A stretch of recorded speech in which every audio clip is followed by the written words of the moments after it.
So I'm back on the trail. I just had a really great experience. I spent 2 days in Shaw's Hiker Hostel.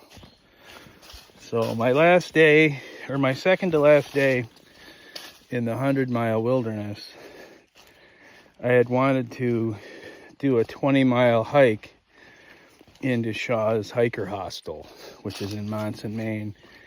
But I just didn't have it in me to do 20-mile hike that day. It was a very hard climb. I was just wet and soggy, kind of sore. So I did a 17-mile hike into Lehman Brook Lean-To.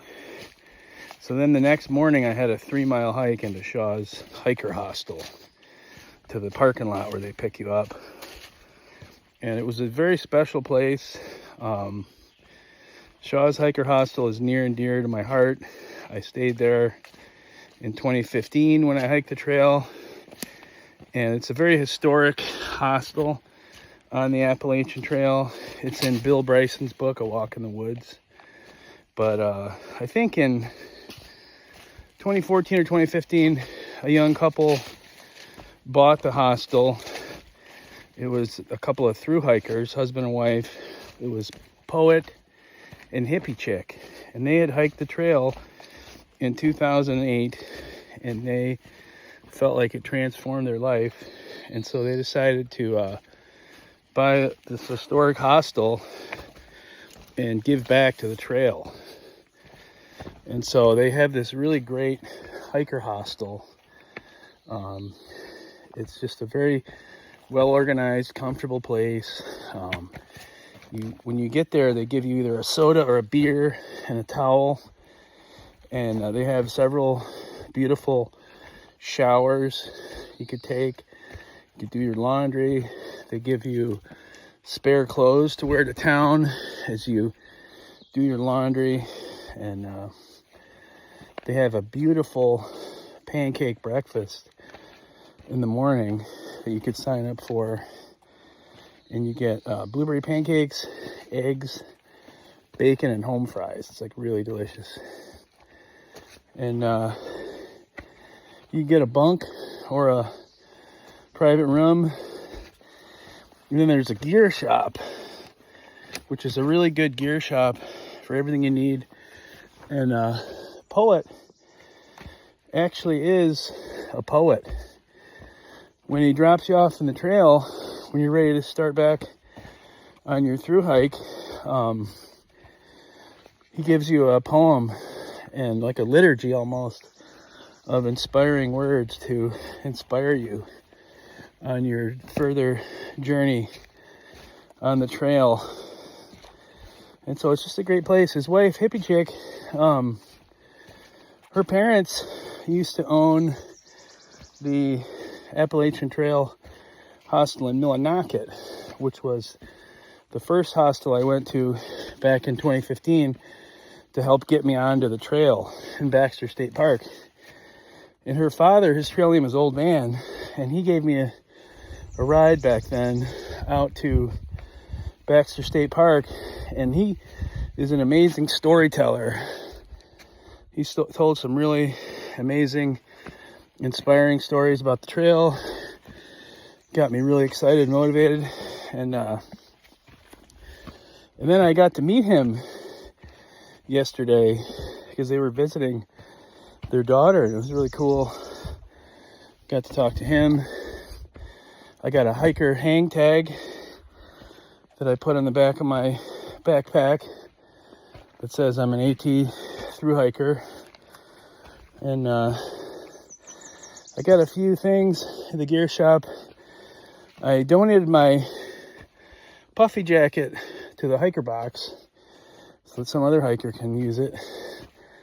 Hiker box is a box they keep at hostels mainly, and you could either leave something or take something. It's just a box full of gear, food, first aid supplies, just little things that people would rather not keep carrying on the trail that someone else might like. And so I got rid of my puffer, and I got rid of my Frog Tog rain jacket.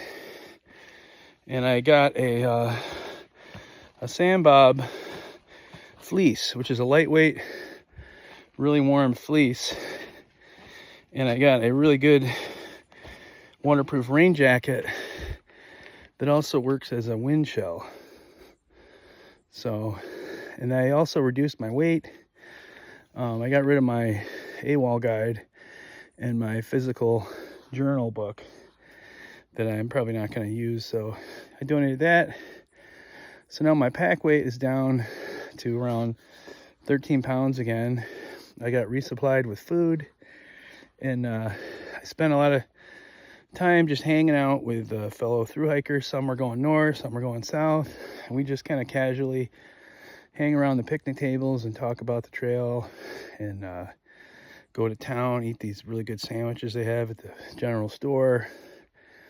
I got a pizza, I got ice cream, and it's just a really nice respite from the trail. Here's my beautiful view I have right now, heading south back on the AT.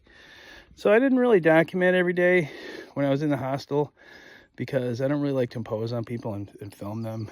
I just don't want it to be awkward. But I did take some pictures that I'll show at the end. I'm probably not going to take... I might interview a few people if they really want to be interviewed for my vlog. I'm going to kind of play it by ear, but just kind of relaxing and having fun around the campfire. I might not film as much because I don't want to be taken out of the moment.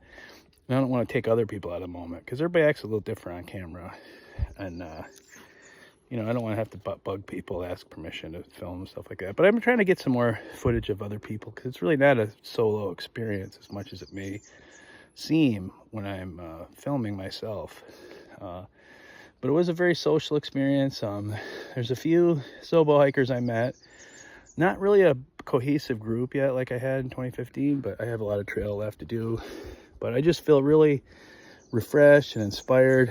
I met a really interesting woman who was almost like a sage, like a very spiritual woman, and she told me some things about her experience on the trail. It was really interesting. And you know, she was encouraging me to just see this as like a spiritual journey, which I kind of have been looking at it that way. And so I just feel really refreshed. I got some good food, my pack weight's good, I'm all rested up. I'm just gonna have an easy day today, probably do like 10 miles, and then set up camp in a shelter. And then I'm gonna go over Moxie Bald, which is a pretty high, very beautiful mountain. And then I'm gonna go into another town, Caratunk. I might stay a night at this hostel. And then I gotta take a ferry, which is a canoe ferry, across the Kennebec River. So that should be really exciting. Last day of camp before I went into town, I stepped on my tent stake with a bare foot at 4 in the morning when I was tearing down my tent to walk to Shaw's. So I have a puncture wound in my foot. It's not really swollen, I just have like a fat foot, that's what it looks like. But I have a little cut there, so I'm gonna treat it with antibiotics and wrap it up every day. So I'm just taking a little break by this beautiful pond and these cute little lily pads. So it's nice. I did a nice easy 5 miles. It's kind of this is like the nicest section of trail I've seen so far. It was just kind of a dismal swamp for about 5 miles with like no wind and just down in the river bottoms. But now it's pretty nice. I'm at this nice lake, so I'm gonna take a little break here and then do another 5 miles and probably camp at the next shelter.